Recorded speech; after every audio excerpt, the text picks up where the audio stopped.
Hello!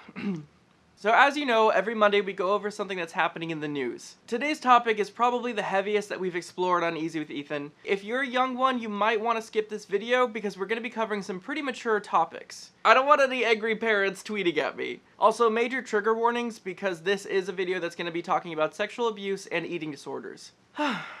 Now let's begin. This past week, we saw the breakdown of justice in the Supreme Court of New York. We all know who Kesha is. She's a glittery pop star that taught us how to let out our inner animal instincts.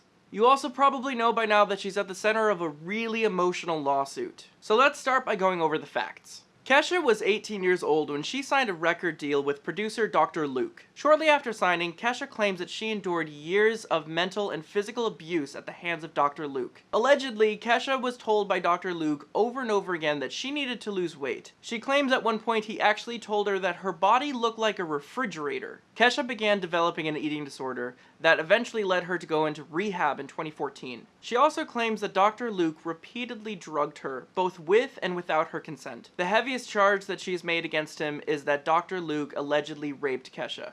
Just like anyone else would, Kesha has refused to work with Dr. Luke. However, her current contract requires her to make at least 8 more albums with that producer. She took this case all the way to the New York State Supreme Court, where she requested for them to sever her contract with Dr. Luke. On February 19th, 2016, that request was denied. And now Kesha is legally required to work with her attacker for many years to come. This situation infuriates me. The only reason we're talking about this is because Kesha is a famous pop star and we are forced to look at this issue.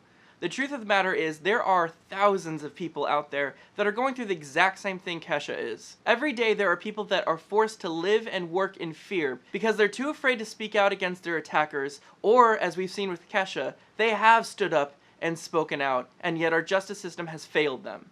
There is no justice done when a human being has the strength and courage to stand up and state that they were raped, only to have judges and lawyers dismiss them. My heart breaks for Kesha and anyone else who's had to go through this experience. I'm angry and I'm appalled, and I want to do anything I can to help. That's why I went to FreeKesha.com and signed a petition that tells the CEO of Sony Music to let Kesha break her contract with Dr. Luke. No one should be forced to work with someone they feel unsafe around. So please, I urge you to go to FreeKesha.com right now and sign the petition, or click the link in the description below. We must tell the world and Sony Music that we will not tolerate greed and injustice. Thank you.